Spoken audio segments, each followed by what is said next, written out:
I'm Chef Audrey, the gluten-free Southern chef, and today I'm going to teach you how to make a Southern staple. And I'm going to use my great-great-grandmother's cast iron skillet.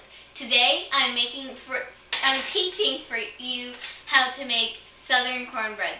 Now there is a lot of different types of Southern cornbread, but this is my great-great-grandmother's recipe. And you can just do any type that you want, but this is the way I do it. So first thing that you want to do is put your oven at 450. You get temperatures confused when you're a chef, apparently. So what you're gonna do is you're gonna stick your pan into here so that when you put the batter into the pan, they'll get a nice crispy crust. So now for the batter, what we're going to do is start with 2 cups of self-rising cornmeal. So just pour that in there. About half a cup of mayonnaise. So just plop that in there best you can. And you want to use mayonnaise because it's really nice for moistening the cornbread, and it doesn't like make it weird or anything. And you're going to use 2 eggs. So plop one. And here's the second one. There. So, and now you might use about 2 cups of milk. It just depends on of where you live and the humidity in the air. But you want it about the consistency of a thin pancake batter. So I'm gonna pour just a little bit in at a time to make sure that it doesn't get too liquidy. So just stir, stir, stir. Make sure my milk doesn't fall over. So I'm going to go ahead and add some more because I know it needs more. So pour it. So yeah. Stir, stir, stir. Okay, gonna go ahead and add some more. I'll show you in a minute about how you want your batter to look. So it's coming together nicely. So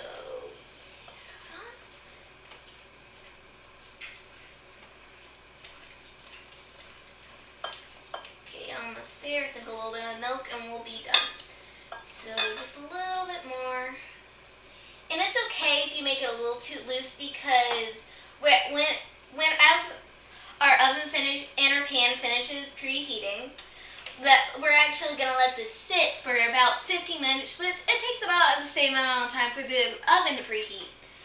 And it's going to rise a bit so that it makes it nice and fluffy cornbread.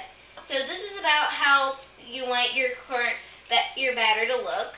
See, it's like a thin pancake batter. So now I'm going to come back in 15 minutes and I'll show you the rest of how to make cornbread.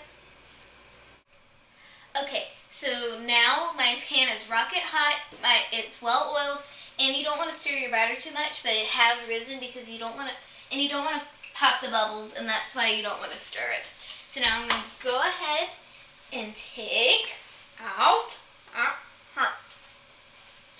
Yes, you are allowed to use your teeth if you have to. So we're just going to take this out. It's rocket hot. And you want to do this part really quickly because you don't want your pan to get any cool. So we're going to just pour this in quickly. And you want to pour away from yourself so you don't get popped. So pour this in there. Listen to that sizzle. So, okay. So now I'm going to use my nifty spatula and scrape it into my pan. So, there we go. It's good enough for now. So now I'm going to put this back into the oven so that I can actually cook and not sit here on the counter and do nothing. So, put that down there. Gonna take my oven mitt off real quick because that was silly. So now I'm going to put this back into the oven. Not leave my nifty thing on there. And I'm going to close it because you need to close an oven.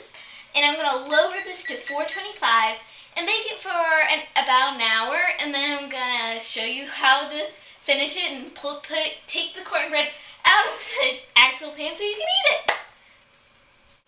Okay, so now my cornbread is ready, and I am going to take it out of the oven. So, just like you would anything, you take it out of the oven, like normally. No special way of doing it. So, just put my nifty little thingamabob on here, and get it out. Look at that. Look at that. Okay, close the oven. And I'm just going to flip this out onto my plate. There we go. And I find that it helps for the cornbread to cut a little slit in it to let any steam so that for the crust still to be crispy and to make sure that the insides don't get soggy. And also you need to cut a picking piece. Oh, this looks delicious. And you don't want to leave your cornbread in the pan either, so that, same thing, crust doesn't get soggy. Want to get that crispy crust, so I'm going to try some of this. It's delicious. Nice and crispy on the outside, nice and fluffy on the inside. It's because of that mayonnaise, I swear. And so, you can serve cornbread with really anything, but tonight I'm going to serve it with Dr. Pepper short ribs and butter beans and, well, this. And I'll show you how to make those things in later episodes. So that's it for today. Don't forget to, if you like this video, like and subscribe. So that's it. And so, goodbye.